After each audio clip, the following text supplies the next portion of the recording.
Thank you for the wonderful welcome you have given me over the last 2 days. என் அன்பிற்குரிய நண்பர்களே, கடந்த 2 நாட்களாக இந்த கொங்கு மண்ணிலே நீங்கள் தந்த உணர்ச்சி பூர்வமான வரவேற்புக்கு என்னுடைய நெஞ்சம் நிறைந்த நன்றியினை நான் தெரிவித்துக் கொள்கிறேன். Thank you also to the leadership of the Congress party and every single worker of the Congress party who has made my program such a success. என்னுடைய வருகையை மிக வெற்றிகரமாக நடத்தி காட்டிய தமிழக காங்கிரஸ் கட்சியினுடைய தலைமைக்கும் இந்த வெற்றியினை சாத்தியமாக்கி கொடுத்த தமிழக காங்கிரஸ் கட்சியினுடைய ஒவ்வொரு தொண்டருக்கும் என்னுடைய நெஞ்சார்ந்த நன்றியினை நான் தெரிவித்துக் கொள்கிறேன். Dinesh Gundu Rao ji, K.S. Alagiri ji, Ramaswamy ji, Dr. Challa Kumar ji, Thangabalu ji, Ilangovan ji, Tiruna Vukarasu जी, मानिक टगोर जी, मोहन कुमार मंगलम जी, डॉक्टर जय कुमार जी, डॉक्टर विष्णु प्रसाद जी, मयूरा जय कुमार जी, कलिमुत्तु जी, तेनरासु जी, leaders on the dais, party workers, friends from the media, I'd like to welcome all of you here today. I am delighted to be in the historic town of Dharapuram, the erstwhile capital of Kongu Nadu. Kongu நாட்டினுடைய வரலாற்று புகழ்மிக்க நகரமாகிய தாராபுரத்திற்கு வருகை தருவதிலே நான் உள்ளபடியே மகிழ்ச்சி அடைகிறேன். The town has been the historic seat of great empires like the Cheras, like the Kongu Cholas, and their legacy lives on even today. வரலாற்று புகழ்மிக்க பல சாம்ராஜ்யங்களை கண்ட மண் இந்த மண். சேர மன்னர்களையும் கொங்கு நாட்டு சோழ மன்னர்களையும் அவர்கள் ஆண்ட சரித்திரத்தையும் நிறைவாக பெற்ற வரலாற்று புகழ்மிக்க இந்த மண்ணிலே நிற்பதிலே நான் உள்ளபடியே பெருமைப்படுகிறேன். So Tirupur needs no introduction. You are the export hub of knitwear for India and a town that invites admiration from people across India for its entrepreneurial spirit. திருப்பூரை பற்றி நான் உங்களுக்கு அறிமுகம் செய்ய தேவையில்லை. இந்திய நாட்டினுடைய ஏற்றுமதியினுடைய தலைநகராக இருந்து பின்னலாடை தொழிலாளிலே ஒரு புதிய வரலாற்றை படைத்து உலகம் முழுவதையும் திரும்பி பார்க்க வைத்த ஒரு அற்புதமான நகரம் Tiruppur. You are an export hub, but you are also an agricultural center. ஏற்றுமதி தொழிலை செய்கின்ற அதே நேரத்திலே வேளாண் தொழிலையும் செய்து வெற்றிகரமாக வாழ்க்கை நடத்தி வருகிறீர்கள். And just a few hours ago, I spoke to weavers, and in a similar program tomorrow, I am going to speak to the local farmers. நான் சில மணி நேரத்திற்கு முன்பு நெசவாள பெருங்குடி மக்களை சந்தித்தேன். அதைப் போல நாளை வேளாண் பெருங்குடி மக்களை சந்திக்க இருக்கிறேன். Today I would like to touch upon what is being done to the farmers of this country. இன்று இந்த நாட்டினுடைய விவசாய பெருங்குடி மக்களுக்கு என்ன நடக்கிறது என்பதை நான் சொல்லிக் காட்ட ஆசைப்படுகிறேன். I would like to start by saying that farmers, workers, weavers, fishermen,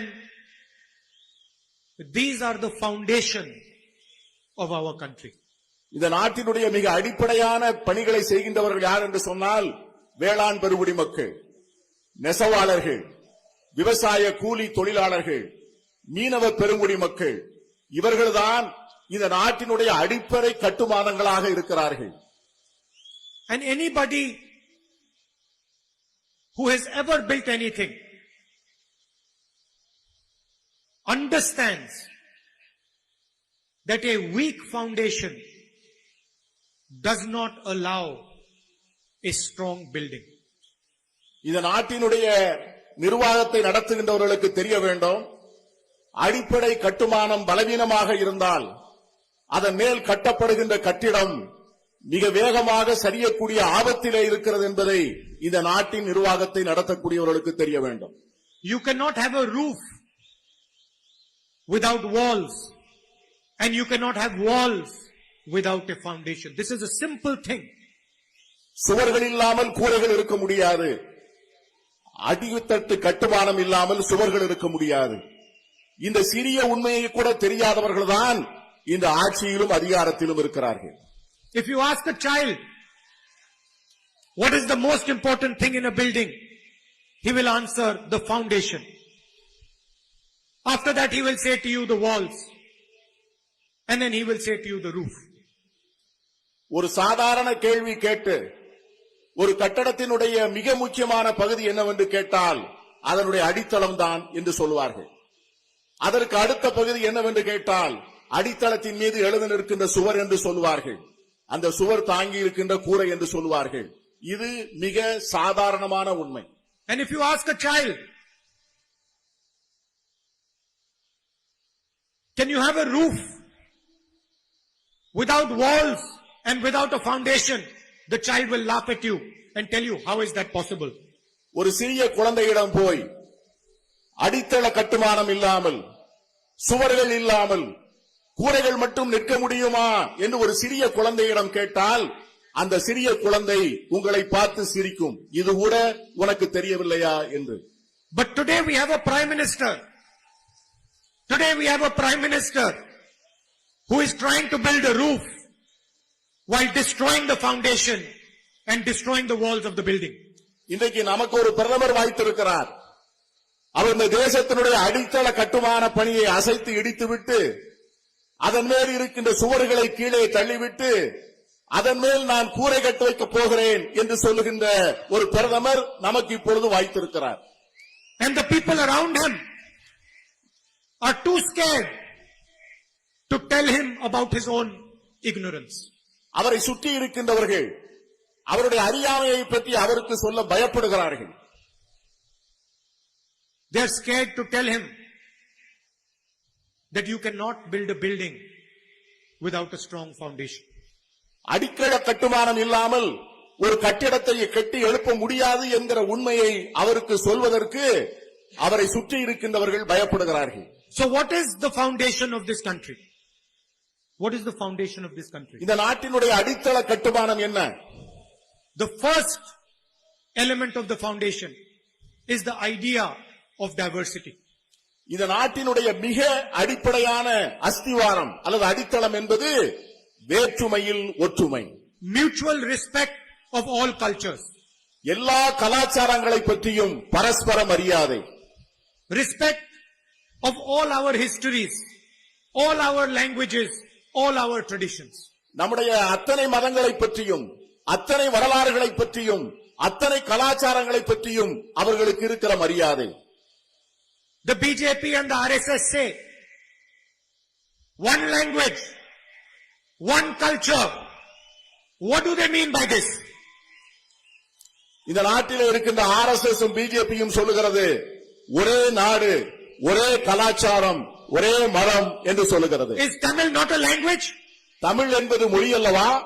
Is Tamil not a culture? Tamil என்பது கலாச்சாரம் அல்லவா? Is Bengali not a language? வங்க மொழி என்பது மொழி அல்லவா? Does Bengal not have a history? வங்க மொழிக்கு வரலாறு இல்லையா? Does the Northeast not have different languages? வடகிழக்கு மாநிலங்களுக்கு மொழிகள் இல்லையா?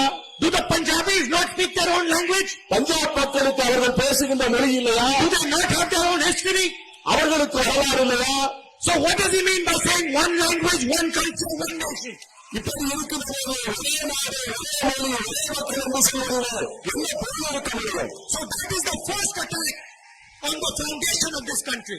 இந்த நாட்டினுடைய அஸ்திவாரத்தின் மீது நடத்தப்படுகின்ற முதல் தாக்குதல் அந்த தாக்குதல். The foundation of this country is built on respect of every single person in this country, respect of every religion, respect of every culture, respect of every history, respect of every language. இந்த நாட்டினுடைய கட்டுமானம் ஒவ்வொரு தனி மனிதனுக்கும் இருக்கின்ற மரியாதை, ஒவ்வொரு மொழிக்கும் இருக்கின்ற மரியாதை, ஒவ்வொரு கலாச்சாரத்திற்கும் இருக்கின்ற மரியாதை, ஒவ்வொரு மாநிலத்துக்கும் இருக்கின்ற மரியாதை என்கிற அடிப்படை வைத்துத்தான் இந்தியா என்கிற தேசம் எழும்பி இருக்கிறது. And we will never, ever allow Narendra Modi, the BJP and the RSS to disrespect the people of Tamil Nadu. அருமை நண்பர்களே, ஒரு நாளும் ஒரு போதும் நரேந்திர மோடியை, தமிழக மக்களை, தமிழ் மொழியை, தமிழ் கலாச்சாரத்தை அவமானப்படுத்த நான் அனுமதிக்க மாட்டேன். After that, I said to you, after diversity and harmony, the foundation is made by the farmers, by the workers, by the laborers, weavers, fishermen, youngsters. நான் ஏற்கனவே உங்களுக்கு சொன்னேன், இந்த அஸ்திவாரம் என்பது விவசாய பெருங்குடி மக்களால், விவசாய கூலி தொழிலாளர்களால், நெசவாளர்களால், மீனவர்களால், இளைஞர்களால் கட்டி அமைக்கப்பட்டிருக்கிறது என்று நான் ஏற்கனவே சொன்னேன். Now let us discuss what the BJP, RSS and Mr. Modi have done to the farmers, to the workers, to the weavers, to the fishermen of this country. இப்பொழுது பார்ப்போம், இந்த RSS பிஜேபியும் இந்த நாட்டுடைய விவசாய பெருங்குடி மக்களுக்கு என்ன செய்திருக்கிறது, தொழிலாளர்களுக்கு என்ன செய்திருக்கிறது, நெசவாளர்களுக்கு என்ன செய்திருக்கிறது, மீனவர்களுக்கு என்ன செய்திருக்கிறது என்று பார்ப்போம். The UPA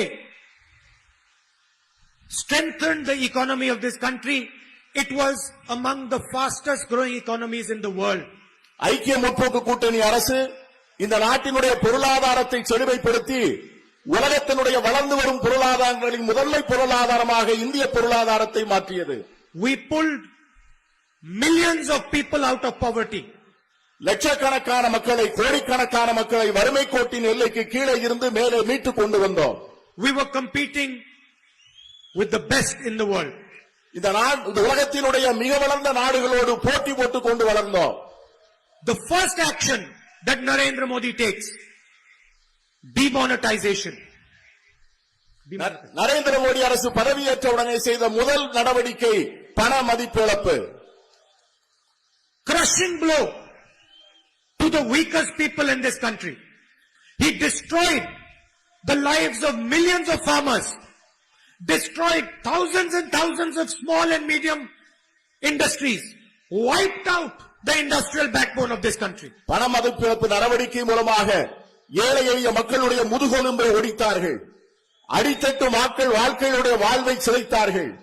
விவசாய மக்களை, சிறு குறு தொழிலை முழுமையாக இந்த நாட்டில் இருந்து அழித்து அவர்களெல்லாம் இல்லாமல் புதைமணலுக்குள்ளே புதைக்கக்கூடிய மிகப்பெரிய கொடுமையை இந்த பண மதிப்பிழப்பு நடவடிக்கை செய்தது.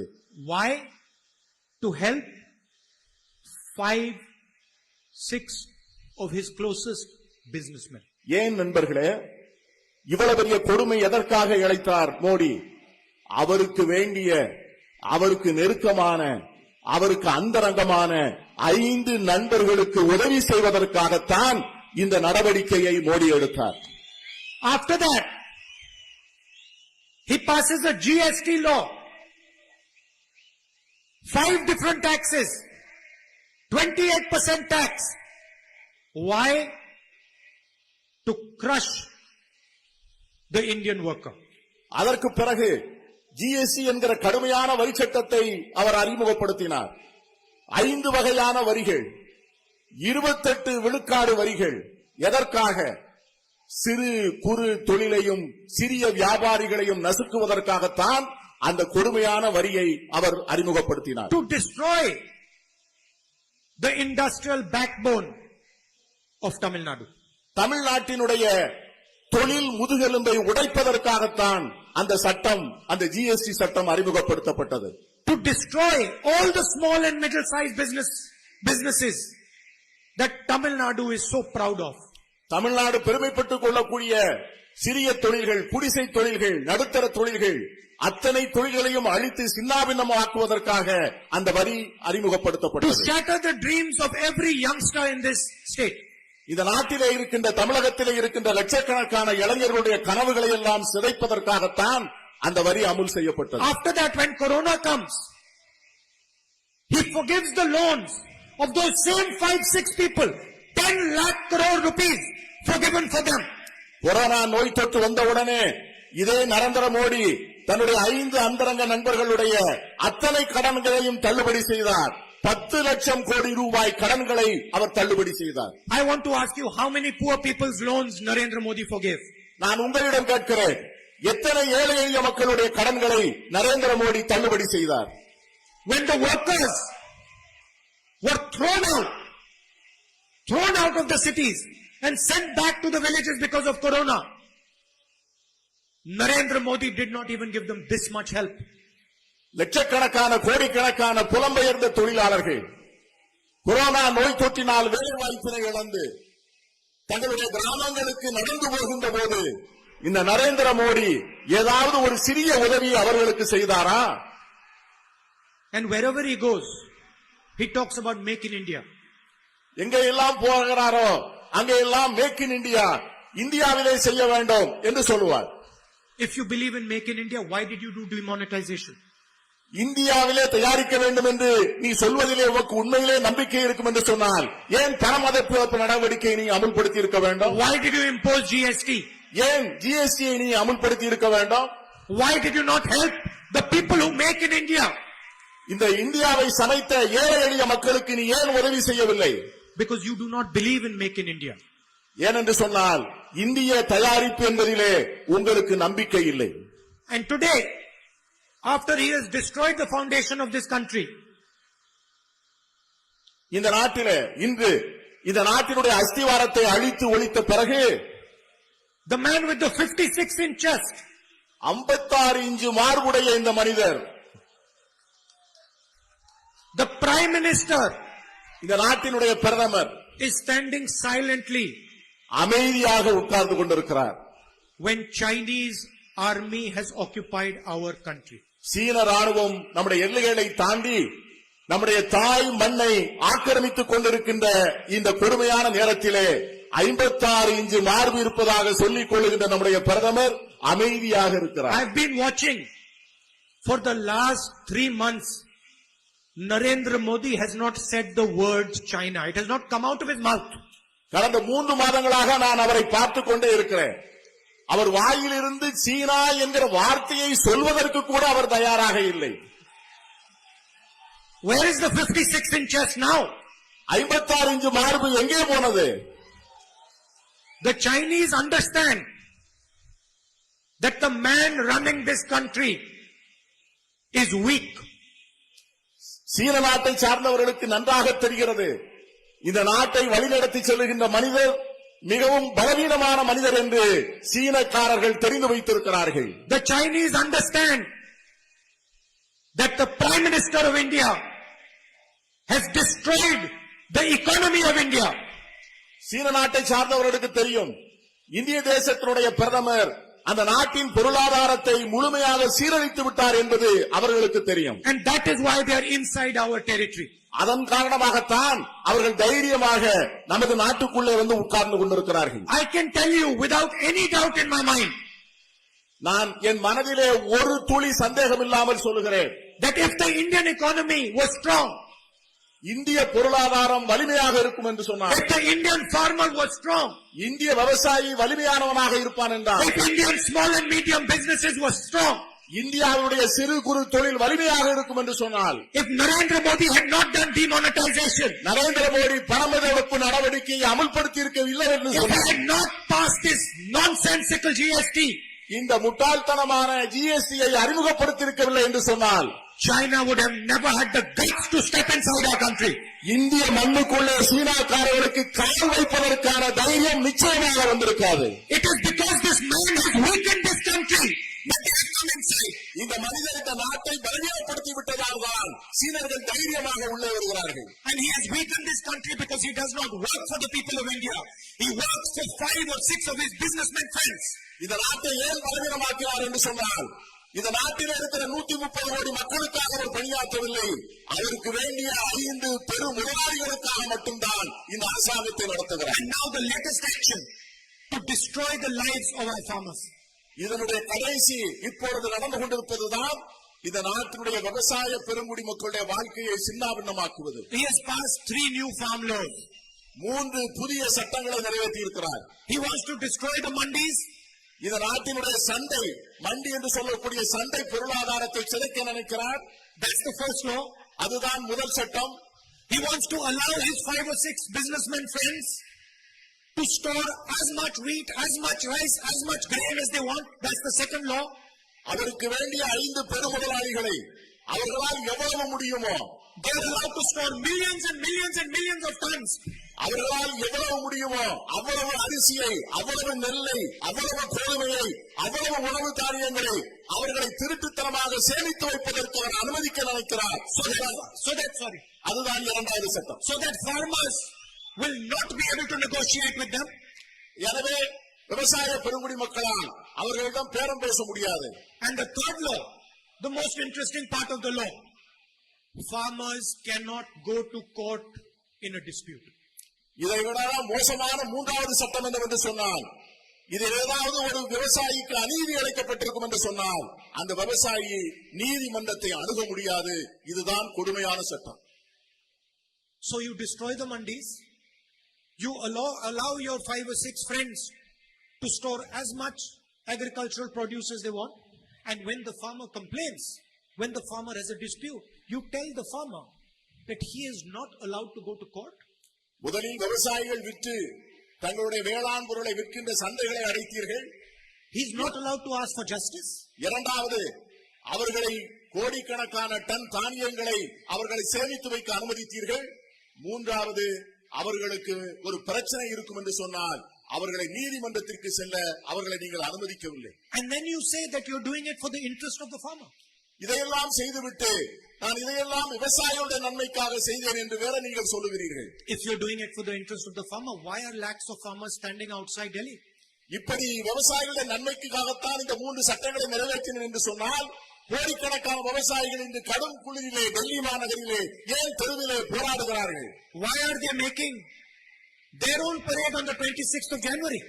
குடியரசு தினமான 26ஆம் தேதி அன்று அரசாங்கம் ஒரு முறையிலே ஒரு பரேடு நடத்துகின்ற போது, ராணுவ அணிவகுப்பு நடத்துகின்ற போது இந்த நாட்டினுடைய வேளாண் பெருங்குடி மக்கள் தங்களுடைய சக்திகளை காட்டுவதற்காக தனி அணிவகுப்பு நடத்துகிறார்கள். Why are they not celebrating?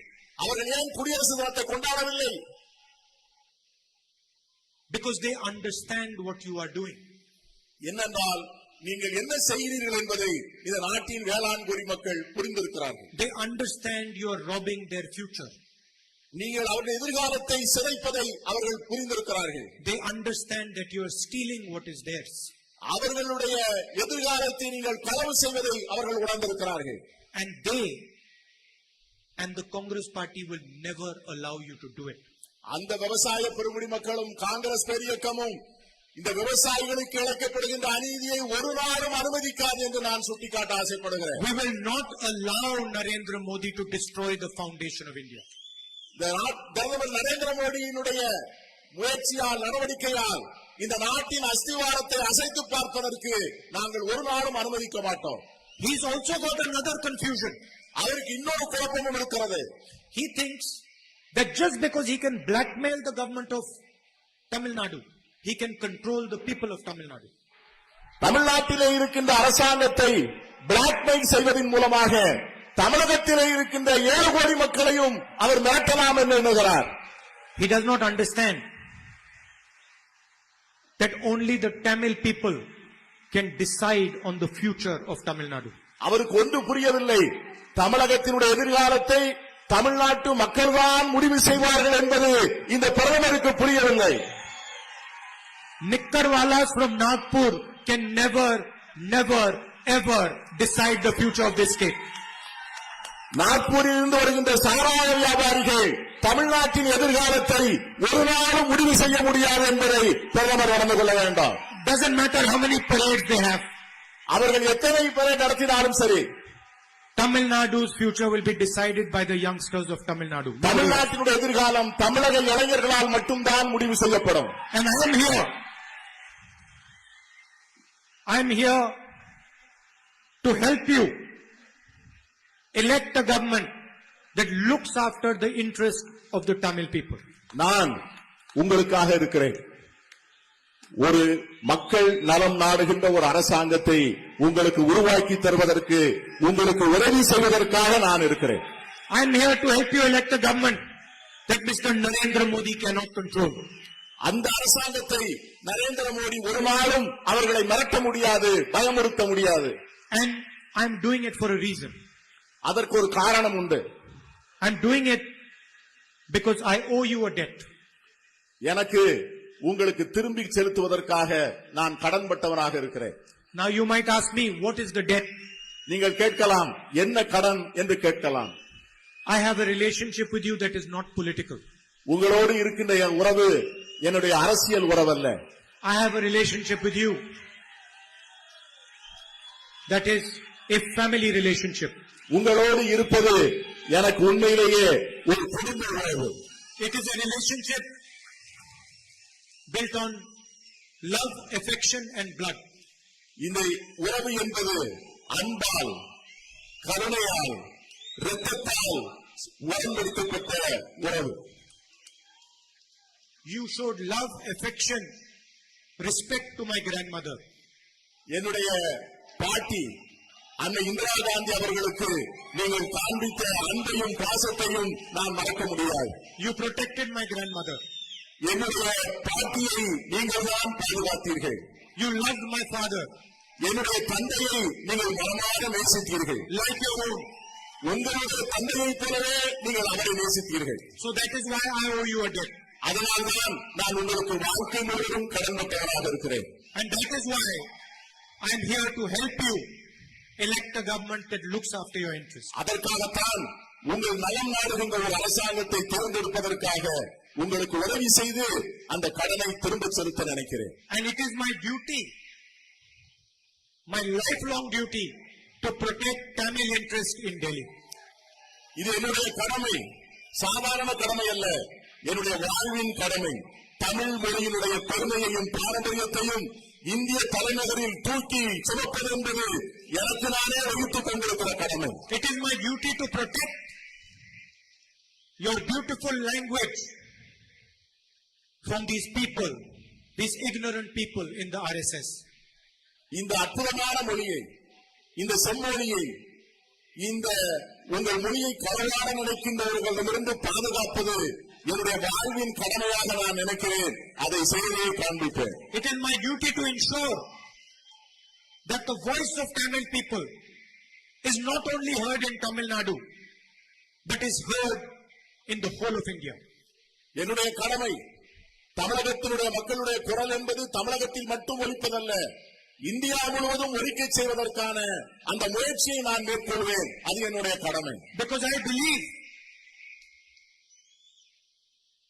that all our languages, all our cultures, all our histories are the foundation of this country. ஏனென்றால் எனக்கு நன்கு தெரியும், நம்முடைய அத்தனை மொழிகளும், நம்முடைய அத்தனை வரலாறுகளும், நம்முடைய அத்தனை கலாச்சாரங்களும் தான் இந்த நாட்டின் அஸ்திவாரமாக இருக்கின்றன என்கிற உண்மையை நான் நன்கு அறிந்தவன். If you say that Tamil Nadu is India, then you also have to say that India is Tamil Nadu. Tamil Nadu இந்தியாவில் தான் இருக்கிறது என்று நீங்கள் சொல்வீர்கள் என்று சொன்னால், தமிழ்நாட்டில் இந்தியா இருக்கிறது என்பதையும் நீங்கள் சொல்ல வேண்டும். You cannot say that Tamil Nadu is India and then not accept that India is Tamil Nadu. India தமிழ்நாட்டில் இருக்கிறது என்று சொல்லுகின்ற நீங்கள் தமிழ்நாட்டில் இந்தியா இது இல்லை என்று சொல்வதை நான் எப்படி ஏற்றுக்கொள்ள முடியும்? And that is the central fight between us and the RSS, BJP and Narendra Modi. இதுதான் எனக்கும் RSSக்கும் BJPக்கும் இருக்கிற போராட்டம். They say that Tamil Nadu is India, but India is not Tamil Nadu. அவர்கள் சொல்லுகிறார்கள் தமிழ்நாடு இந்தியாவிலே இருக்கிறது என்று சொல்லுகிறார்கள், ஆனால் தமிழ்நாட்டில் இந்தியா இருப்பதாக அவர்கள் ஒத்துக்கொள்ளவில்லை. We say if Tamil Nadu is India, then India is Tamil Nadu. நாங்கள் சொல்லுகிறோம் தமிழ்நாடு இந்தியாவிலே இருக்கும் என்று சொன்னால் தமிழ்நாட்டிலும் இந்தியா இருக்கிறது என்பதை நாங்கள் சொல்லுகிறோம். Meaning there has to be mutual respect. ஒருவருக்கொருவர் பரஸ்பரம் மரியாதை இருக்க வேண்டும். There has to be affection. ஒருவருக்கொருவர் பாசம் இருக்க வேண்டும், அன்பு இருக்க வேண்டும். There has to be conversation. ஒவ்வொருவருக்குள் உறவாடல் இருக்க வேண்டும். It is not my job to come here and tell you my man ki baat. இங்கே வந்து உங்களிடமிருந்து நான் மனம் திறந்து பேசுகிறேன் என்று சொல்லி மன் கி பாத் நிகழ்ச்சி நடத்த நான் ஆசைப்படவில்லை. It is my job to listen to your Mann Ki Baat. நான் உங்கள் மனம் பேசுவதை நான் கேட்பதற்காக வந்திருக்கிறேன் ஒழிய என் மனம் பேசுவதை நீங்கள் கேட்பதற்காக வரவில்லை. I would like to thank all of you for coming to listen to me. இவ்வளவு பேர், இத்தனை ஆயிரம் பேர் இவ்வளவு அமைதியாக பாசத்தோடு அன்போடு என்னை கேட்க வந்திருக்கின்ற இந்த நிகழ்ச்சி என்னை நிகழ வைத்திருக்கிறது. நான் உங்களுக்கு என்னுடைய நன்றியினை காணிக்கையாக்குகிறேன். It is an honor for me to come here to your wonderful state and to meet you and to listen to you. உங்களுடைய பெருமைமிக்க இந்த நாட்டிற்கு வந்து, தமிழ்நாட்டிற்கு வந்து உங்களை எல்லாம் பார்ப்பதிலும் உறவாடலிலும் எனக்கு கிடைத்தது என் வாழ்வின் பெரும் பாக்கியம் என்று நான் கருதுகிறேன். It is an honor for me to do my little bit to help the young people of this state, boys and girls, dream of a better future. இந்த தமிழகத்தில் இருக்கின்ற கோடிக்கணக்கான இளைஞர்கள், இளம் பெண்கள் அவர்கள் காண்கிற கனவுகளை வசப்படுத்தி தர வேண்டும் என்பதற்கு என்னால் இந்த உதவிகளை நான் செய்வேன். Thank you very much, Nandi. மிக்க நன்றி. தேங்க்யூ.